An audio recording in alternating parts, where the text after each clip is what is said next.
It was in the middle of the AIDS crisis, so there were two different kinds of activist movements. One was classic gay rights and safe neighborhoods, and the other was AIDS activism. It's hard for me to say. It's hard for me to tease out one versus the other. Personally, I was a member of ACT UP. I worked on AIDS treatment issues for many years, and from there went to Queer Nation, which had a very different feel, and from there started working with gay youth and in the schools. So in terms of me personally, I can say that it helped to swing me back toward being a general gay activist as opposed to being an AIDS activist. I think that that's true for a lot of people. The publicity helped. And the publicity wasn't just the publicity that the case itself got. It wasn't just the publicity that his mom got, because his mom became a crusader across the country for safe neighborhoods and gay rights. It was that the play, The Laramie Project, was written in response to the Matthew Shepard incident, and then it became a movie, and it was in the theaters. It was a smash hit on Broadway. It was in the theaters, and it was widely seen. We put it on here. CCHS put it on. That got people thinking. At the same time, more and more and more people came out of the closet. And so I don't know whether the change that has happened over the past 15 years, which in my lifetime, the change was like this. Slight, boom! Right? And then all of a sudden, like I could get married? What was out of my wheelhouse never even occurred to me that I could get married. I had been together with someone for 12 years. Like, that was a change.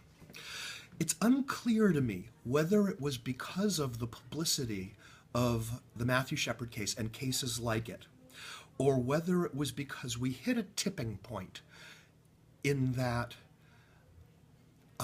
attitudes change mostly when someone you know tells you they're queer. If it's people out there that I don't know, I can still hold on to whatever beliefs I have.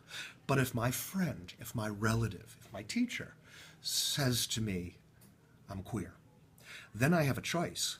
I either have to examine my views or lose a friend, lose a family member, lose a teacher.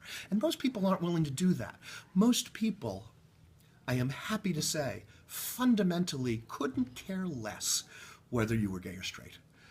Most people, I believe, couldn't care less whether you're black or white or anything. I believe that. The battle, there's always going to be 10% on one side that believes in this extreme and 10% on the other side that believes in that extreme, and the battle is always over the 80% in the middle. And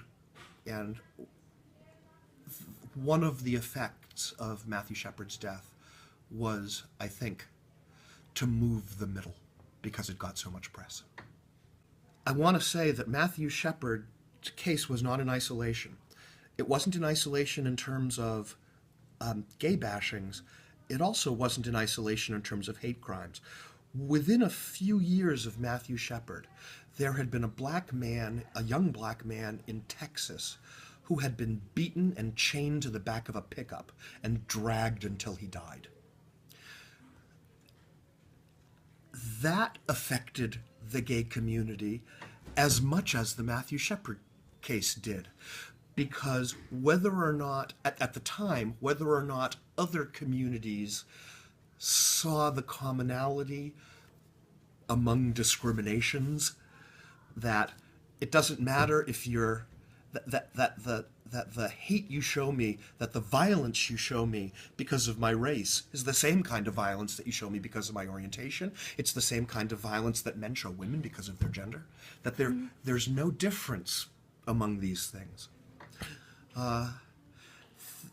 That case was as influential as Matthew Shepard was, and they were right in the back, right on each other's backs. It was really extraordinary.